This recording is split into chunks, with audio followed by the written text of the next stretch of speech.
Mike, may mga lalaking sumusunod sa atin. Kilala mo ba sila? Sino? Hindi ko sila kilala. Kanina ko pa napapansin na talagang sinusundan nila tayo.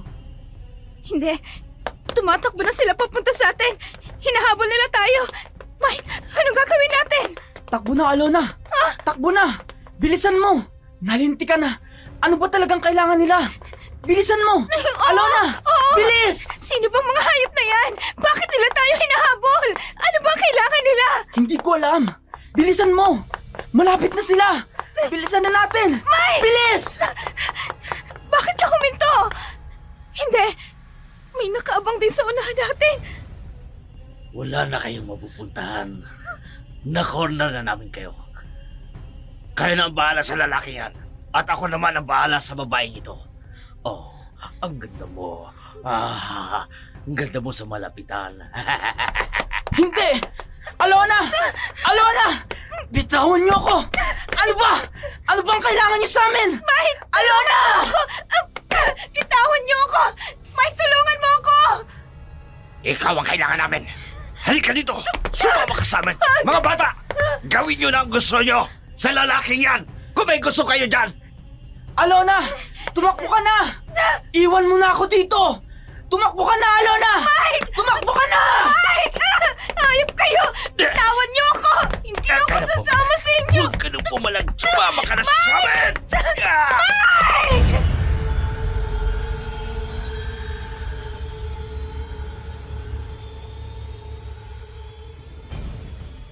Sino ka? Tulungan mo ako! Tulungan mo ako! Alona! Alona! Teka, anong nangyayari sa akin? Napakainit ng katawan ko. Parang may pumasok na ibang nilalang sa katawan ko. Hindi! Hindi! Parang sasabog ang katawan ko sa sobrang init! Anong... Hindi! Kusang bumabangon ng katawan ko. Ano bang nangyayari sa akin?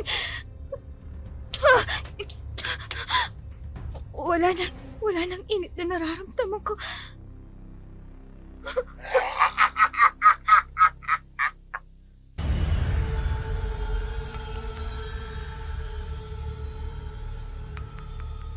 Kumusta mga kauragon? Ano ang gagawin mo kung sa isang iglap magbago ang anyo ng taong kasama mo sa iisang kwarto? Tatakbo ka ba upang humingi ng tulong o tatanggapin mo na lang ang bago niyang anyo? Isang napapanahong karanasan ang aming iparirinig sa inyo. Kwento ng pang-aabuso at paghihiganti at wagas na pag-ibig. Ito ay hango sa totoong karanasan na nangyari sa liblib na bayan ng Sorsogon. Ang kwento ni Alona, isang landlady sa apartment na nasa liblib na bayan. Hindi pumayag si Alona na ibenta ang kanilang apartment sa negosyanteng si Emilio para gawing laboratory sa pagpapagawa ng ipinagbabawal na gamot. Para lubusan yung maunawaan, sisimulan ko ang kwento sa unang araw nang pumunta si Emilio sa apartment ni Alona.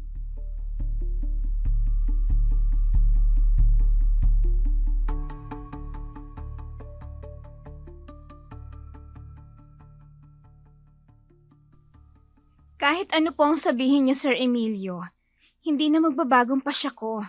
Hindi ho namin ibebenta tong apartment. Dugo at pawis ang ginugol ni Itay. Maipundar lamang to. Tapos mapupunta lang sa wala. Wala bang mapupunta sa wala ang sinasabi mo, Alona? Hindi masasayang ang pinagpagura ng itay mo. Ang totoo, pagagandahin ko pa ito. Bakit hindi na lang ho kayo humanap ng mas maganda rito? Yung talagang ibinibenta ng may-ari. Hindi ho katulad nito na may nagmamay-ari na. Maghanap na lang ho kayo ng iba. Kung ito ho sasabihin ko ho sa inyo, wala ho kayong mapapala rito. Hindi ka maaagrabyado sa presyong ibibigay ko sa inyo, Alona. Mapupunta kayo sa kahit sa inyong gusto. Pwede kayo magsimula ng gusto ninyong negosyo. Mawalang galang na po, Mr. Buenavista. Pero naiintindihan niyo naman siguro ang sinasabi ni Alona. Konting respeto naman sana.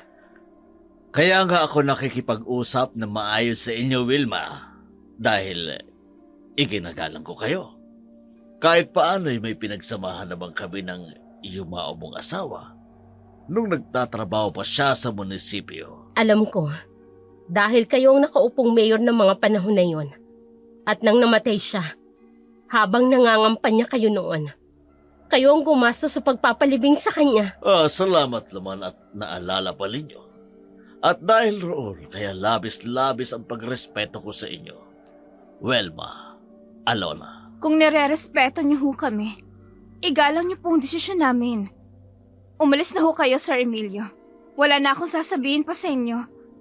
Sige, aalis ako ngayon. Pero babalik ako sa ibang araw. At sa pagbabalik ko, sisiguraduhin kong hindi na kayo makatatanggi pa. Mas mabuti pa ho kung hindi na kayo babalik. Magsasayang lang kayo ng oras at panahon niyo.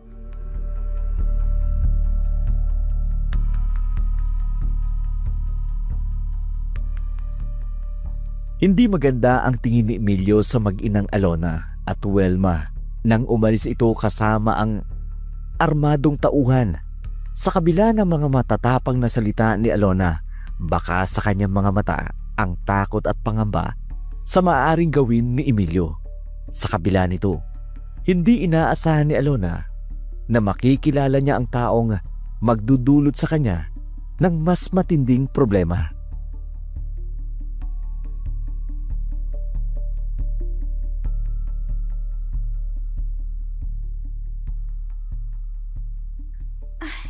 Akala ko ba, sasamahan mo sa doktor yung mama mo para magpa-check up? Bakit pumasok ka pa rin? Tumawag kasi kagabi si Ate Lisa. Day off niya raw ngayon. Kaya sasamahan niya lang si Mama. Ayaw kasi ni ate na nag-a-absent ako sa klase. Alam mo, napakaswerte mo. Meron ka kasing kapatid na laging umaalalay sa'yo. Sarap siguro sa pakiramdam, no? Lalo na kung proud pa siya sa mga achievements mo. Hindi naman. Nagkataon lang talaga na walang pasok si Ate Liza. At saka, namimiss niya na rin daw si Mama. Yun na siguro ang pinakabanding nila. Sa bagay, may punto ka. Sandali. Kilala mo ba yung lalaking yun? Sinong lalaki? Yung nasa kabilang dulo nitong pasilyo. Naka-sunglasses na itim at nakasombrero pa. Hindi pa naka-uniforme. Siya ba? Baka yan yung transferee na sinasabi ni Bernie. Nako, na-expel daw yan sa pinapasukan niyang college sa Albay. Kung tamang narinig ko. Anak daw yan ni Emilio Buenavista, yung dating mayor sa kanilang bayan. Kaya pala. Hindi nakakapagtaka kung ma-expel at naka-blacklist siya sa lahat ng eskwelahan. Nako, papunta siya rito sa kinaroroonan natin. Oo nga, baka may hinahanap siya. Mukhang naliligaw siya dito sa campus eh. Hi. Transfer ako rito. Pwede ba magtanong sa inyo?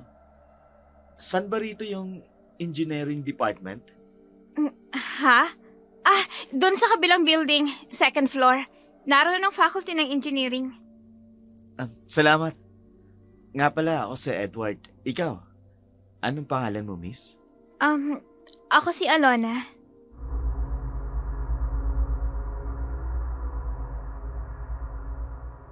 Iniabot ni Edward ang kamay kay Alona para makipagkamay. Ngunit hindi ito pinansin ng dalaga. Sa halip ay hinila nito si Mike sa braso at dumiretso sa paglalakad. Naiwan si Edward na tila ba isang bagay na di napapansin ng mga estudyanteng dumaraan. Walang kamalay-malay si Alona. Yun pala ang simula ng panggugulo ni Edward sa kanyang buhay.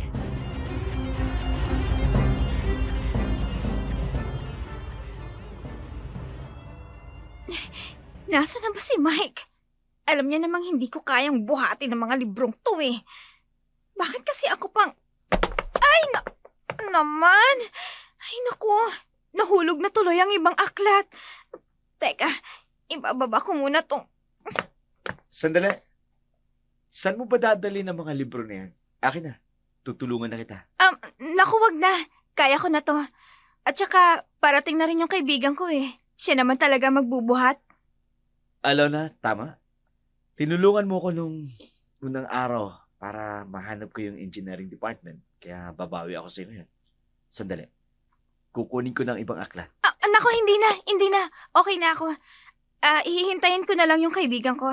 Darating na yun. Sige na. Huwag ka na maya. Nasa isang school lang naman tayo. Tsaka, para lalo tayong magkakilala. Ang sabi ko, wag na. Hindi mo kailangan bumawi dahil hindi kita sinisingil. At saka hindi ko kailangan ng tulong mo. Dahil may kasama ako. Ayan na pala siya, oh. Alona! Alona, ano bang nangyari? Bakit nagkalat sa sahig ang mga libro? Pasensya ka na. Gusto ko lang sanang tulungan si Alona kanina pero bigla na lang nagalit. Pasensya na. Ikaw yung transferee? Edward, tama ba? Oo, ako nga. Gusto ko lang sana makatulong pero mukha hindi niya kailangan ng tulong ko. Pasensya na uli. Sige, aalis na ako. Alona, ayos ka lang ba? Alona.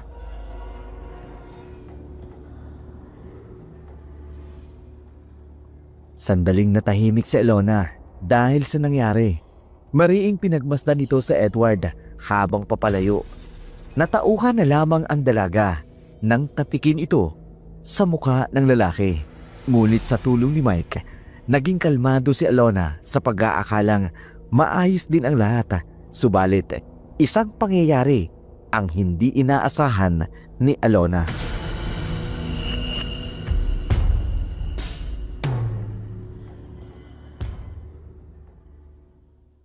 O ikaw, halika rito. Ako ba ang tinatawag mo? Oo, ikaw nga. Maganda ka nga pero bingi ka. Halika rito. Hindi Hoy ang pangalan ko. Alona. Wala ka nang itsura, bobo ka pa. Alona, huwag mo na lang pansinin. Pabayaan na lang natin siya. Baka mapahama ka pa kung papatulan mo siya. Ano ba talagang kailangan mo? O heto, nasa harapan mo na ako. Nakalimutan mo ba yung ginawa mo sa akin kahapon? Ano ba? ha? Ano ba? Bitawan mo nga ako. Sa lahat ng ayoko yung tinatanggihan ako at pinapahiya. Hindi ko pwedeng palampasin ang ginawa mo. Bakit?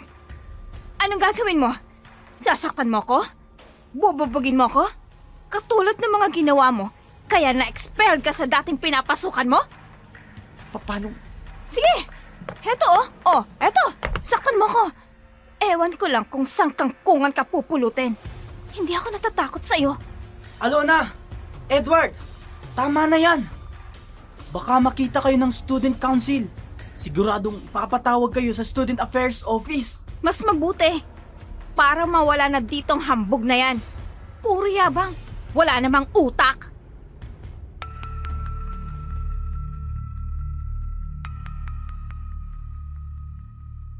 Natigil ang mainit na komprontasyon ni na Alona at Edward nang umalingaw-ngaw ng malakas na timbre sa buong eskwelahan. Ilang sandali lang, nakatayo na si Alona habang pinagmamasdan ang dahan-dahang pag-alis ni Edward kasama ang mga barkada nito. Pagkunway, naglakad na rin ang dalaga kasama si Mike. Napansin ng binata na bahagyang panginginig ng kamay ni Alona. Hindi sa takot, kundi dahil sa matinding galit kay Edward. Sa kabila nito, walang kamali-malay si Alona na nagbabadya na naman ang bagong suliranin na kanyang kaharapin.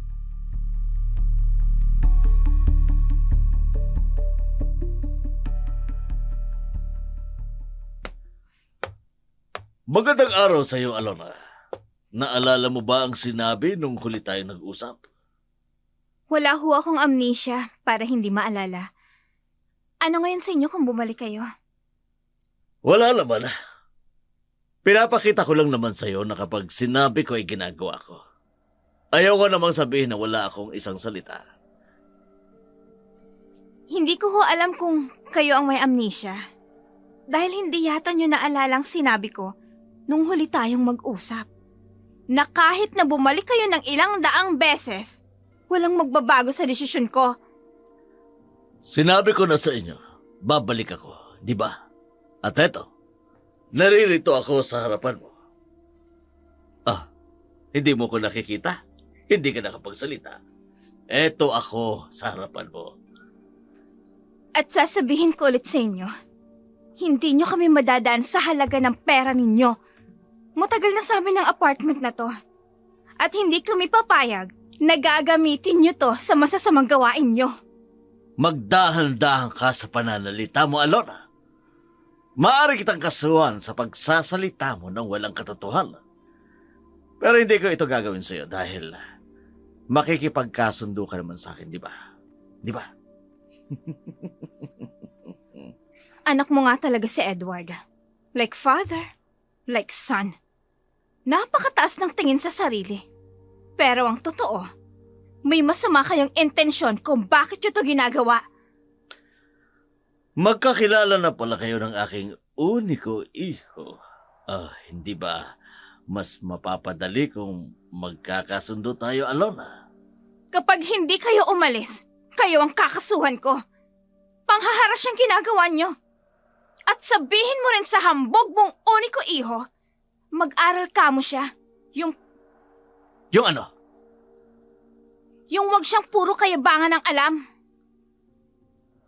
Yun lang pala eh. Pinutol mo pa.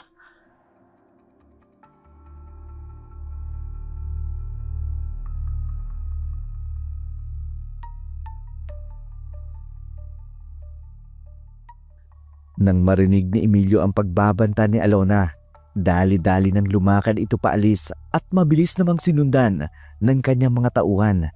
Habang papalayo ang grupo ni Emilio, tinatanaw ito ni Wilma. Noon ay nakaupo sa may pintuan ng apartment at nakamasid sa nakikipagmatigasang si Alona.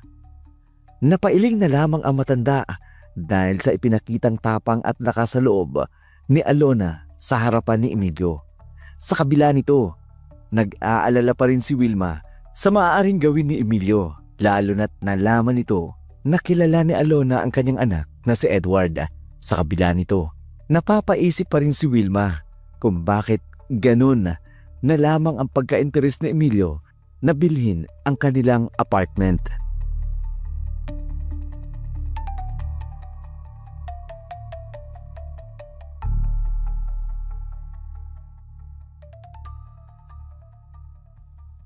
Bakit kaya ganoon na lamang ang pag-i-interest niya sa apartment na ito, Alona?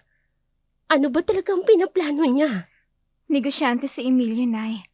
Maaaring gamitin niya to bilang kasangkapan sa kanyang negosyo. Pero nakakasigurado ko, hindi mabuting pinaplano niya. Yun na nga ang ipinag-aalala ko. Baka sa susunod, gumamit ng dahas si Emilio. Hindi niya yun gagawin, Nay. Nakita niyo naman kanina, nang sabihin kong kakasuhan ko siya, umalis siya na parang asong nakabahagang buntot. Ang isa pang inaalala ko, Alona, yung anak niya, si Edward. Napabalitang gumagamit ng droga yon. Baka kung anong gawin niya sa'yo, anak. Huwag niyo hong alalahanin yun, Ninay. Puro salita lang naman ang hambog na yun. Pero wala namang laman ng utak. Lumipat ka na lang kaya ng eskwelahan, Alona. Yung hindi ka makikita ng Edward na yun, hindi ako mapapalagay. Lalo na't alam kong malapit ka sa kanya. Kung gagawin ko ho yun, para ko na rin sinabing natatakot ako sa kanya. Hindi siyang tipo ng tao na dapat kong katakutan, Inay. Diyos kong babae ka, oo. Kailan ba mawawala ang kaba ko sa dibdib? Sa tuwing malayo ka sa akin. Kapag mapantay na ang mga paa ko. Napaisip si Alona sa malalim na mga katagang iyon na sinabi ni Wilma. Ganun pa man, naiintindihan pa rin iyon ng dalaga. Matatag pa rin ang paninindigan ni Alona para labanan si Edward. Hindi nga lang nagkamali ang dalaga dahil isang pangyayari ang muntika ng magpahamak sa kanya. Ano nga palang nangyari sa pakikipag-usap mo kay Mr. Benavista? Nagbalik pa ba siya para kulitin kayo? Alona? Alona! Ha? May sinasabi ka ba, Mike? Ano bang nangyayari sa'yo? Kahapon ka pang parang wala sa sarili. Kinukulit ka pa rin ba ni Mr. Emilio? Kung ako lang kaya ko siyang labanan. Pero si inay, masyado na siyang naaapektuhan. Lalo na nang malaman niyang ginawa ni Edward. Halos hindi na siya makatulog dahil sa pag-aalala.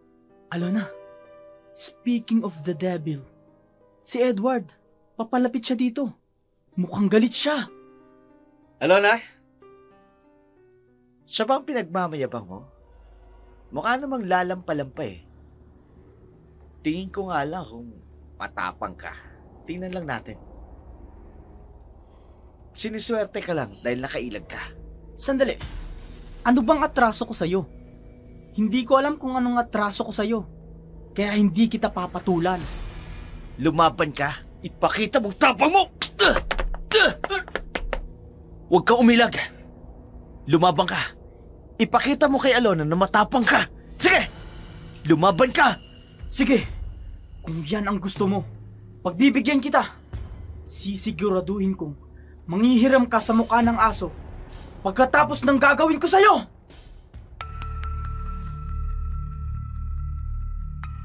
Agad na inundayan ni Mike ng sunod-sunod na suntok sa Edward sa mukha. Sa pagkabigla ni Edward, hindi nito nagawang gumanti sa bawat atake ni Mike dahil sa malakas din ang sipa na tumatama sa kanyang katawan. Nakakuha ng buwelo si Mike nang mahawakan at maitumba sa Edward. Saka muling pinaulanan ng malakas sa suntok. Sa magkabilang pisngi nito, inawat na lamang ni Alona si Mike nang makita ng dalaga ang sumisirit na dugo sa mukha ni Edward. Nakakilos na lamang sa Edward nang umalis si Mike sa pagkakaumbabaw nito sa kanya. Kaagad namang sumaklolo ang kasamang kaibigan ni Edward, samantala labis ang pag-aalala ni Wilma sa ginawang pamimilit ni Emilio sa gusto nitong mangyari.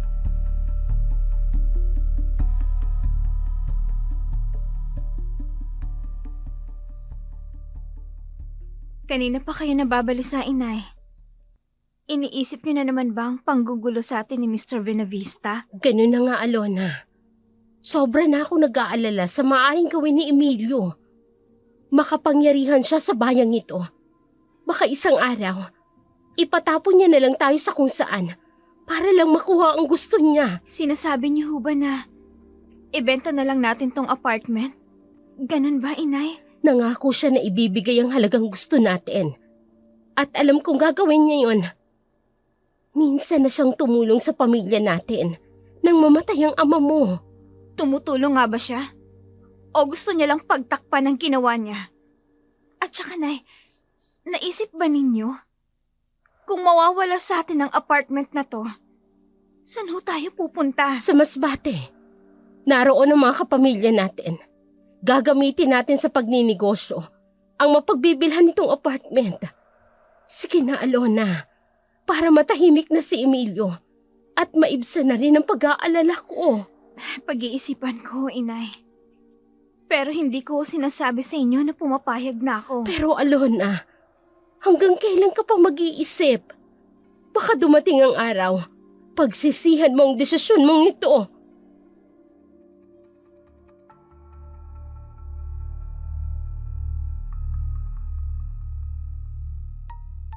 Malakas pa rin ang paninindigan ni Alona sa kabila ng pakiusap ni Wilma. Baka sa mukha ng ina ang labis na pag-aalala dahil sa maaaring kahantungan ng mga desisyon ng dalaga. Ganun pa man, hindi pa rin mawala ang nararamdamang awa ni Wilma kay Alona dahil sa pagpapahalaga nito sa naiwan ng kanyang ama. Sa ilang saglit pa ng katahimikan, isang tawag sa cellphone ang natanggap ni Alona. Namangha ang dalaga nang marinig ang boses ng lalaki sa kabilang linya. Agad itong nagtungo sa lugar na pinagkasunduan nilang pag-uusap.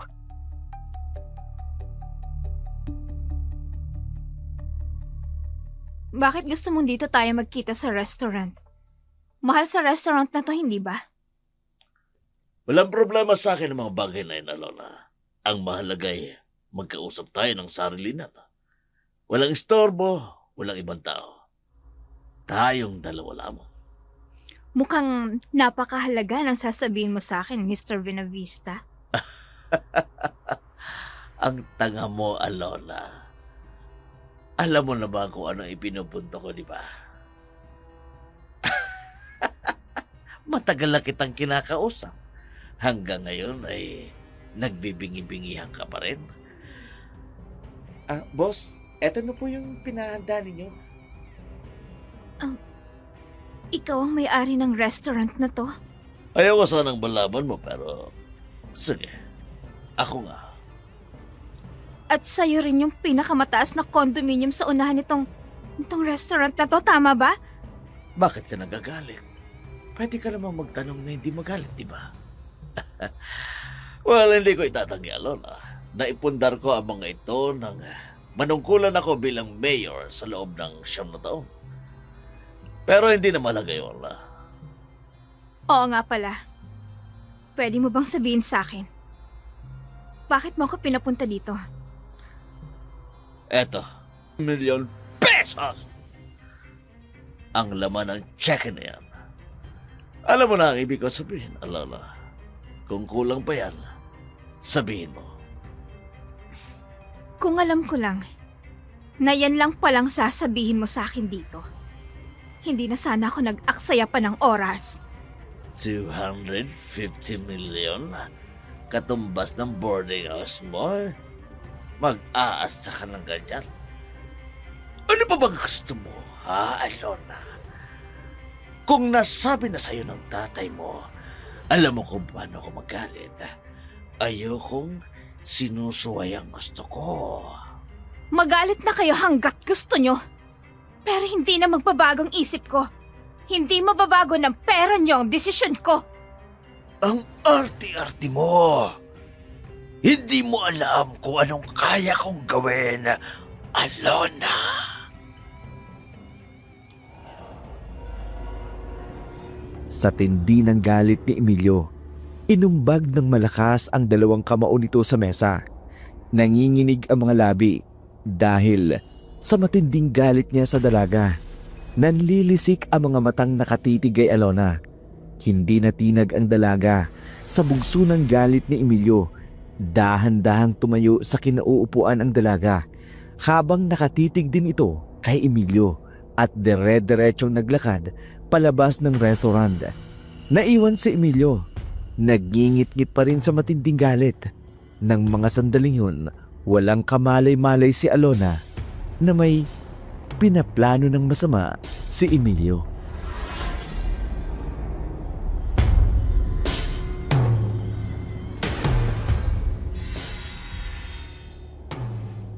O di ba? Nakakagulat talaga. Kung bakit gano'n na lang siya kadesperado para pumayag ako. Alam mo, hindi talaga maganda ang kutob ko sa Emilio na yan eh. Kita mo naman yung anak niya. Di nga, kung ano ang puno, siya rin ang bunga. Ay nako, wag na nga natin pagsayangan ng oras sa mga bagay na yan. Wala naman tayong... Teka, Mike, may mga lalaking sumusunod sa atin. Sinong... Oo nga. Takbo na, Alona. Takbo na. Ano? Bilisan mo. Oo, sige, nasa likuran mo ako. Mike, wag mo akong iiwan. Mike, hintayin mo ako. Sino bang mga hayop na yan? Bakit nila tayo hinahabol? Hindi ko alam. Bilisan mo. Malapit na sila. Bilis! Bakit ka huminto? Wala na kayong mapupuntahan. Na-corner na namin kayo. Kayo na bahala sa lalaki yan. At ako naman bahala sa babaeng ito. Uy, ang ganda mo sa malapitan. Hindi! Alona! Alona! Bitawan mo ko! Ano bang kailangan niyo sa amin? Mike, tulungan Alona! mo ako! Bitawan niyo ako! Mike, tulungan mo ako!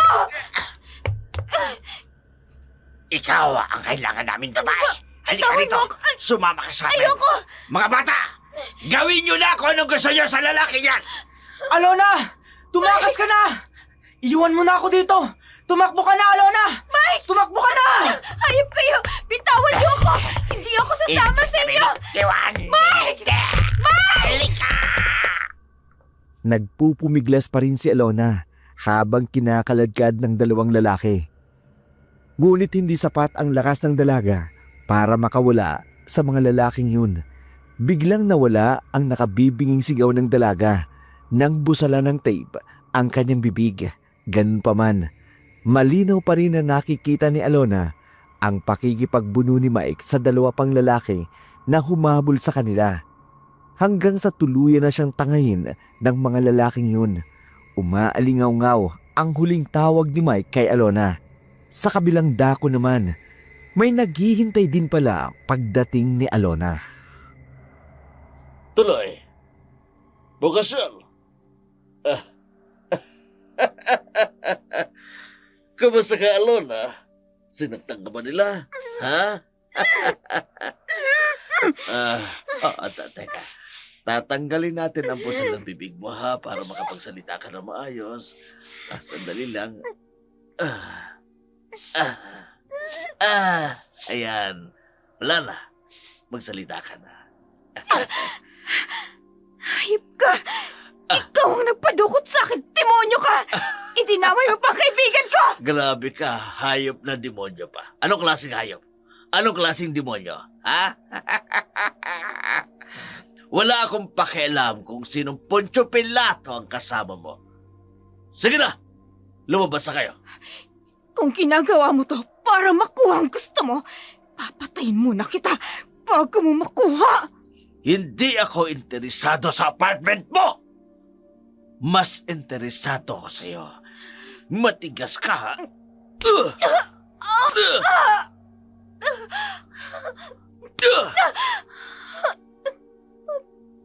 Huwag mo akong hawakan, hayop ka! Bitawan mo ako! Ano ba? Gusto mo pisilin kita, ha?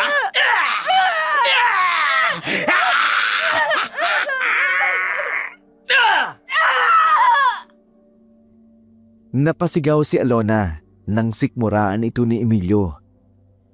Namimilipit sa sakit na nakahandusay sa may paanan ni Emilio. Pinipilit na tumayo ang dalaga.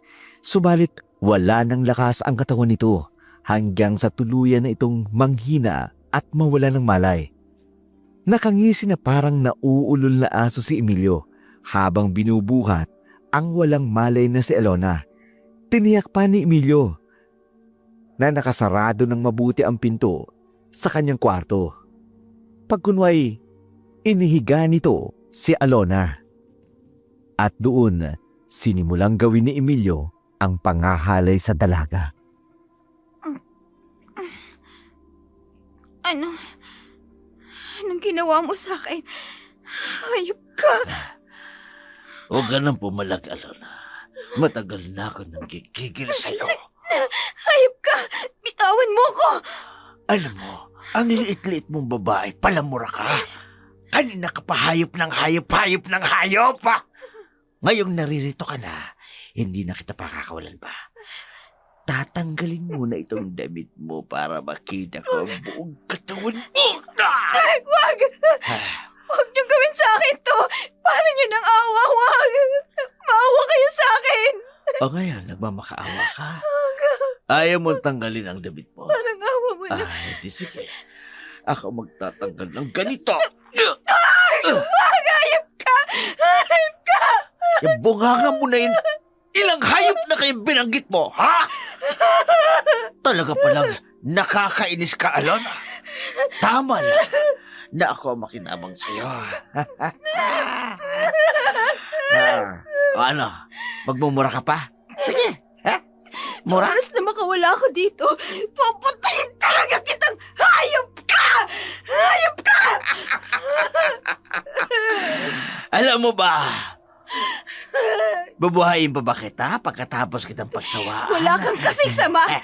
Mas masaol ka pa sa hayop! Anong klaseng hayop? Aso? Unggoy? Tulungan niyo ako! Tulong! Kanda. Binalot ng malakas na sigaw ni Alona ang silid na kinaroroonan niya. Ito ay dahil sa matinding sakit na gumuhit mula sa kaibuturan ng pagkatao ng dalaga. Hindi rin ito makawala dahil sa mahigpit na pagkakahawak sa kanyang mga braso sa malahalimaw na nakaibabaw sa kanya. Nanginginig ang nakatikom na mga kamay ng dalaga. Hindi dahil sa takot, kundi dahil sa pag-aapoy ng galit kay Emilio. Halos mawala ng ulirat si Alona, subalit ramdam pa rin ito ang ginagawang kahayukan ni Emilio.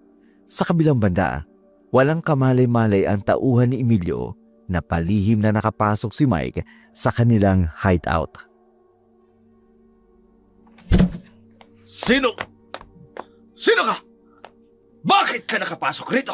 Mike, tulungan mo ako, Mike. Alona! Alona! Hayop pang matanda ka! Heto ang bagay sa'yo! Sino ka mga hayop ka? Nasaan ba mga gagong yon? Bakit hinayaan ka makapasok rito? Mike, mag-iingat ka, Mike. Hindi ka makakalabas ng kwarto ng buhay!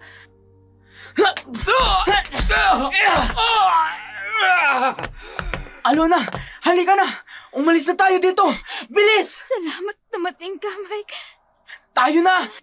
Bilisan mo! Bago pa nila tayo maabutan! Saan kayo pupunta? Ikaw na hayop ka. May sapusa ka ba ha? At buhay ka pa rin? Edward, wala kaming atraso sa inyo. Palabasin mo na kami rito. Oo, ikaw. Pero ang lalaki yan, malaki ang atraso sa akin. Nang walang hiyang yan. Huwag mong idamay si Alona. Wala siyang kasalanan sa'yo. Ano pang hinihintay nyo? Patayin nyo na yan! At ikaw, halika dito. Sumama ka sa akin. Ayoko! Mike! Sumama ka! Bitawan mo ako! Sumama ka! Mike! Napasigaw si Alona sa bawat atake ng mga lalaking inuutusan ni Edward para bugbugin si Mike. Paisa-isang nakaganti rin si Mike sa mga suntok at tadyak ng mga iyon. Ngunit karamihan ay tumatama sa kanyang pisngi at katawan. Nang makawala si Alona sa mahigpit na pagkakahawak ni Edward para sakluluhan si Mike, subalit hindi ito alintana ni Edward. Muling napasigaw ng malakas si Alona nang makitang bumagsak si Mike. Duguan ang muka, tila ba wala ng buhay. Habang nagkukumahog si Alona para sakluluhan si Mike, kinaladkad ito ni Edward at sapilitang pinapasok sa sasakyan. Nang makapasok na ito, agad na pinatakbo ni Edward ang sasakyan. Ngunit sa di kalayuan, inihinto nito ang sasakyan.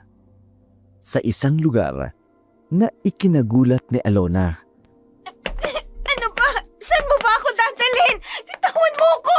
Nasasaktan ako! Ano ba? Bitawan mo, sabi ako! Ano bang gagawin mo sa akin, Edward? Wala ka ng maraming tanong. Malalaman mo rin, kaya halika na. Kanina pa ako natatakam sa ganda ng katawan mo. Ano? Ayoko! Ayoko! Bitawan mo ako, Edward! Ayoko! Eh bakit ka lumalapit sa akin kung ayaw mo? Sa kabila ng pagpupumiglas ni Alona, hindi natinag sa Edward. Sa masama nitong binabalak, hawak ang mahabang buhok at mga kamay ni Alona habang hinihila papasok sa abandonadong pabrika na pinagdala nito sa dalaga. Tumindi pa ang pagnanasa ni Edward nang makapasok na ito sa madilim na bahagi ng lumang pabrika. Matagal nang walang nakatira dito. Kaya wala nang pipigil sa atin dito, Alona. Kinig kita. Okay ka. Ayoko! Hindi! Bitawan mo ako, Edward! Huwag ka nang tumanggi pa, Alona. Nangiyak ka! Hindi mo ba nararamdaman ang init ng katawan ko? Ayoko! Ano ba? Pareho kayo ng papa mo! Masahol pa kayo sa demonyo! Mga hayop kayo! Sige. Total hayop din naman ang tingin mo sa akin. Ipatitikim ko sa'yo kung paano ako maging parang asong ulo sa'yo. Hayop pala.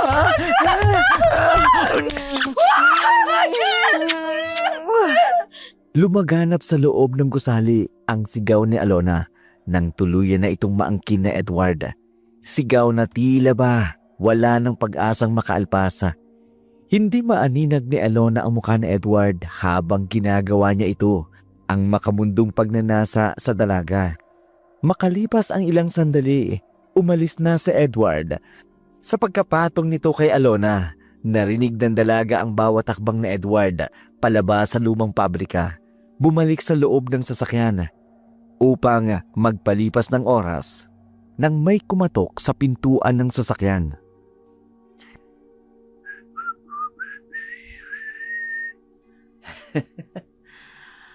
Sa wakas, wala nang ipagmamayabang pa sa akin si Alona. Pinagsawaan ko na ang napakaganda niyang katawan. Hindi ko akalain na mauunahan pa pala ako ni Papa. Magpapahinga muna ako sandali dito sa loob ng aking sasakyan. Pagkatapos, iiwanan kita dito. Nasa liblib na lugar ang lumang gusali na ito. Kaya sigurado ako, walang makakapansin sa bangkay mo. Hanggang sa mabulok ka at kainin ng mga uod ang napaka-sexy mong katawan.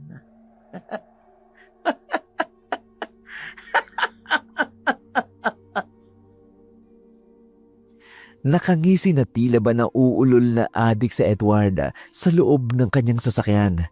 Sunod-sunod ang paghihitit buga ng sigarilyo nito na nakasipit sa kanyang kamay. Nagbubunyi dahil nagtagumpay sa kahiyukan na ginawa kay Alona.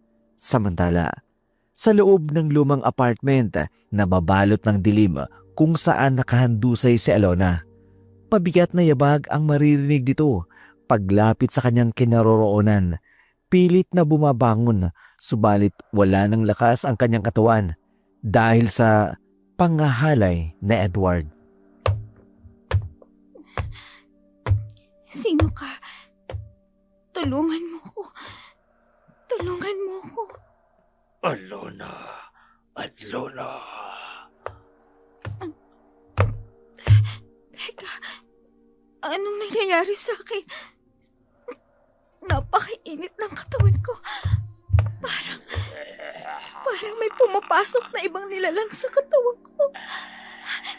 Hindi. Hindi. Parang sasabog ang katawan ko sa sobrang init. Anong... Hindi. Kusang bumabangon ang katawan ko. Ano bang nangyayari sa akin?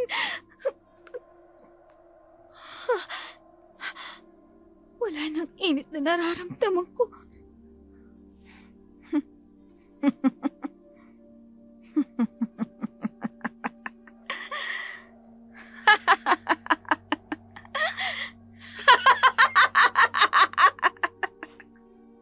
Nakakikilabot na tinig ni Alona matapos ang kakaibang nangyari sa dalaga. Pagkunway, dahan-dahang lumabas ng abandonadong gusali. Samantala, paalis na si Edward nang lapitan ito ng isang napakagandang dalaga. Hi! Gusto mo bang pumunta sa langit? Pwede mo akong sakyan papunta doon. Wow! Kapag sinuswerte ka nga naman, makakadalawa pa yata ako ngayong gabi. Ano? Titingnan mo na lang ba ang buo kong katawan? Parang hinuhubaran mo ko sa pagkakatitig mo. Hindi mo ba ako papapasukin sa sasakyan mo? Sige. Halika. Pasok ka. Pasensya na. Ang ganda mo eh. Okay lang. O ano? Saan mo ba gustong pumunta? Sa langit? O sa impyerno? Siyempre sa langit. Sandali. Huwag kang magmadali. May alam akong lugar na walang makakaistorbo sa atin. Doon tayo pupunta. Hindi, gusto ko na dito eh. Mamaya Gusto mo ba ito, na. ha? Doon tayo para mas masaya. Hindi, gusto ko na dito eh. Agad na pinaandar na Edward ang sasakyan. Mabilis na pinaharurot sa direksyon na itinuturo ng babae. Halos pali-pali ni Edward ang sasakyan dahil sabik ito sa nakikitang alindog ng babae. Habang nagmamaneho si Edward, paminsan-minsan itong sinusulyapan ang babae sa pagkakaupo nito sa front seat ng sasakyan. Subalit, napasigaw si Edward nang lingunin niya itong muli.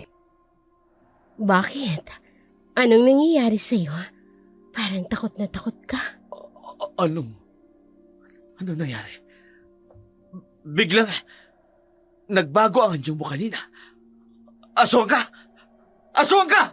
Anong aswang bang sinasabi mo? Bakit? Nakakita ka na ba ng aswang? Ano bang itsura niya? Ganito ba? Tingnan mo ako mabuti, Edward. Ganito ba ang aswang na nakita mo? Ganito ba?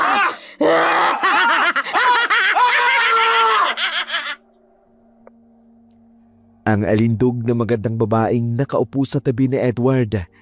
Isang nakakikilabot na halimaw. Nakausli ang matulis na pangil. Nanlilisik ang mapupulang mga mata. Tinubuan ng mahabang kuko ang kamay at paa. Dahil dito, nagkukumahog palabas ng sasakyan sa Edward. Kitang-kita sa mga mata ng binata ang matinding takot. Nang makalabas ito ng sasakyan, nagmamadaling tumakbo palayo sa Edward. Ngunit napahinto ang binata nang makitang papalapit sa kanya ang kaninang aswang. Subalit ngayon ay napakagandang babae na nasa kanyang harapan. Saan ka pupunta? Iiwanan mo ba ako?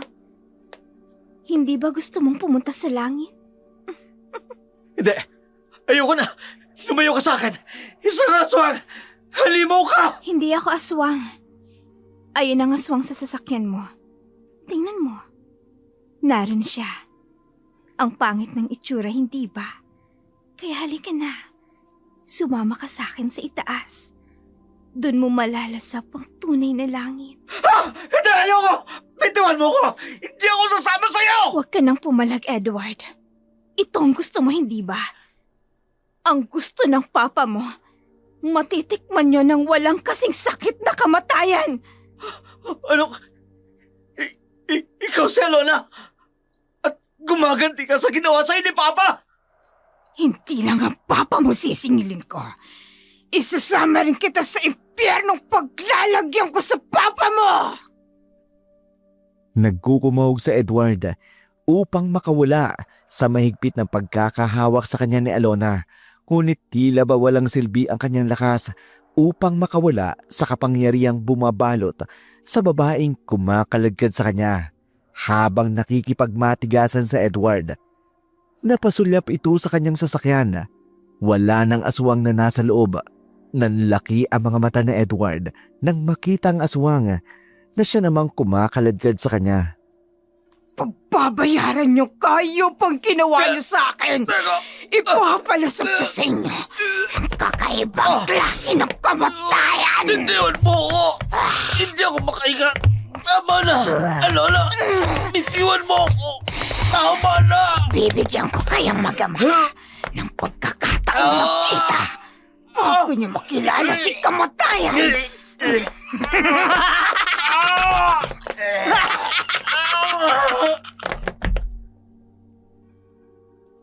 Hawak ni Alona ang liig ni Edward habang paakyat sa ibabaw ng mataas na gusali na pag-aari ni Emilio. Dahil sa pagkakasakal ni Alona kay Edward, unti-unting nawawalan ng lakas ang binata. Halos hindi na rin makahinga si Edward dahil sa mahabang kuko na unti-unting bumabaon sa kanyang liig. Sa kabilang banda, nagsisisigaw at pilit na kumakawala si Emilio sa mahigpit na pagkakagapo sa kanya. Sino ang pangahas na nagtali sa akin dito? Pakawalan niyo ko! Hindi niyo ba kilala ang kinakalaban ninyo? Ako ang pinakamakapangyarihan sa bayang ito. Kapag nakawala ako dito, papatayin ko kayo! Yun ay kung bubuhayin pa kita, Emilio. Sa kabila ng ginawa mo sa akin. Papa! Edward! Alona! Paano? Halika rito! Tulungan mo ako! Alona! Pakawalan mo ko rito! Edward, bilisan mo! Tulungan mo ako! Papa, hindi siya si Alona. Halimaw siya. Isa siyang aswang. Papatayin niya tayo, Papa! Ano bang pinagsasasabi mo, Edward? Bangag ka na lumabas sa droga. Kaya kung ano-anong nakikita mo! Siya nga naman, Emilio. Pagkatapos akong pagsawaan itong adik mong anak, pagpibintangan akong aswang. Maniwala ka, Papa. Nalilang tayo ni Alona. Nasa ilalim siya ng kapangyarihan ng aswang. Tumahimik ka! Edward, anak! Ngayong narito na ako sa harapan mo, Emilio. Aswang bang nakikita mo? Papa, lumayo ka sa kanya. Hindi siya si Alona. Alona, anong nangyayari sa'yo't nanlilisik ang mga mata mo at lumalabas ang matutulis mo mga pangil? Parang napakasarap ng dugo mo, Emilio. Anong gagawin mo? Ng pitik Alona! ng pulso mo sa leeg.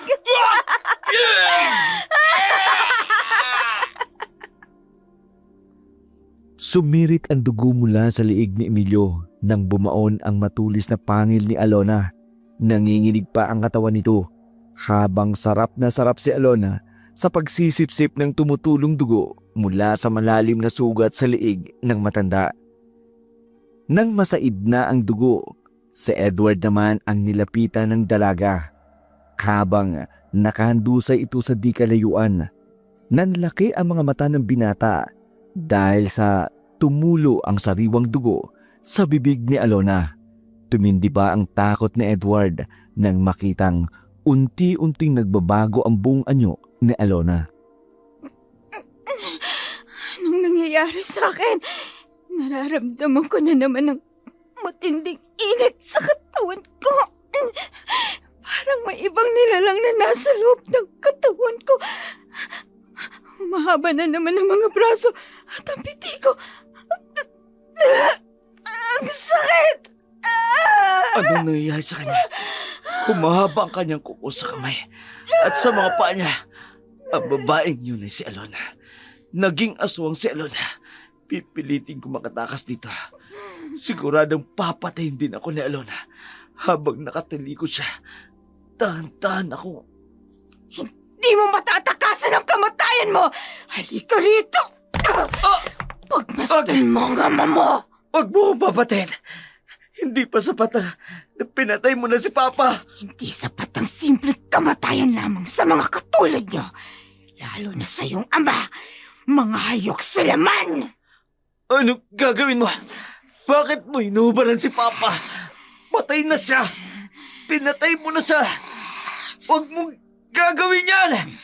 Huwag! Halos bumaliktad ang sikmura ni Edward nang putulin ng matalim na kuko ni Alona ang pagkalalaki ni Emilio at pilit na ipinapasok sa bibig ng matanda kahit isa na itong malamig na bangkay. Nakakikilabot ang itsura ni Alona habang ginagawa niya iyon sa patay na katawan ni Emilio. Kasunod dito, binuwat ni Alona ang malamig na bangkay ni Emilio at inihulog mula sa tuktok ng gusali. Papa! Walang hiya ka, Alona. Halimaw ka. Hindi pa ba sapat na pinatay mo siya? Binaboy mo pa ang katawan ni Papa! Mas masahol pa rito ang kamatayang ibibigay ko sa'yo! Halika rito! Anong gagawin mo sa akin? Bitiwan mo ko! Halimaw ka! Parang mas masarap ang dugo mo kesa sa iyong ama. Pero hindi ko kailangan ng dugo mo. Itong kailangan ko!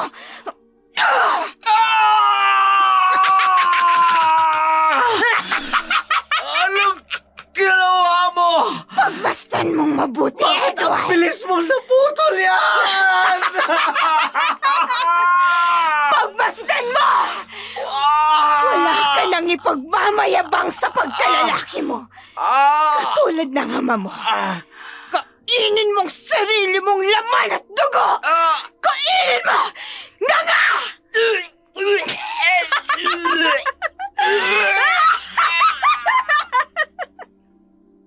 Halos mapatda ng hininga si Edward habang pilit na isinusubo ni Alona sa binata ang pumipintig-pintig pang pagkalalaki nito. Nanlilimahid na rin ang sariwang dugo sa muka at buong katawan ni Edward dahil sa pagpupumiglas nito na maiwasan ang ginagawa ni Alona. Nang maramdaman ng dalagang wala ng buhay sa Edward, hinila nito ang magkabilang binti nang wala ng buhay na sa Edward. Walang kaabog-abog na inihagis doon mula sa tuktok ng gusali ang bangkay ng binata. Lumipas ang gabing iyon, walang bahid ng madugong pagiganti ni Alona, maliban sa mga bakas na iniwan ng mapaminsalang alagad ng kadiliman. Magandang umaga, natagpuan kaninang pasado alas 5 ng umaga ang dalawang bangkay ng mga lalaki sa parking area ng isang kondominium sa bayan. Kinilala ng mga pulis ang mag-amang biktima na sina Edward Buenavista, 22 anyos, at Emilio Buenavista, 55 anyos. Napag-alaman na sila rin ang nagmamay-ari ng kondominium kung saan sila natagpuan.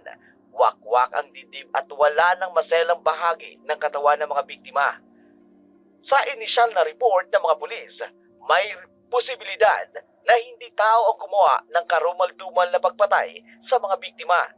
Nakita rin sa pribadong opisina ni Emilio ang ilang peraso ng ipinagbabawal na gamot kasama ng isang plano sa gagawing secret laboratory ng paggawaan ng ipinagbabawal na gamot. Sa ngayon, nagpapatuloy ang ginagawang imbestigasyon ng mga pulis. Alona! Alona! Tingnan mo, padali ka! Diyos ko, kinikilabutan ako sa balitang ito. Alona! Alona, nasan ka ba? Nay! Ano ba yun, Nay, at nagsisisigaw kayo? Umagang-umaga napakaingay Tingnan mo. mo! Natagpuan ng mga pulis ang bangkay ng mag-ama sa parking area sa kondo ni Emilio. Nakakakilabot ang sinapit nila. Yan ba? Oo, nakita ko na yan. Heto nga oh, pinagpapiestahan na naman ang sandamakmak na chismosa sa social media. Yan na bang masasabi mo? Hindi ka ba natatakot? Na baka may gumagalang ang aswang dito sa atin, anak. Nay, aswang? Sa edad nyong yan, naniniwala pala kayo sa aswang? Hilig nyo kasi manood ng mga palabas tungkol sa mga aswang, inay. At ako na naman ang nakita mo. Pero alam mo, kahit papano, nawala ng pag-aalala ko dahil sa nangyari. Hindi na ako mag-iisip ng kung ano-ano na maaaring gawin sa atin ni Emilio. Siguro, yun ho ang kabayaran ng kasamaan nila. Kaya ikaw ha, huwag kang magpapagabi sa daan. Kapag umuuwi ka ha, nakakatakot na talaga ang panahon ngayon. Huwag mo kalilimutan, Alona. Opo, inay.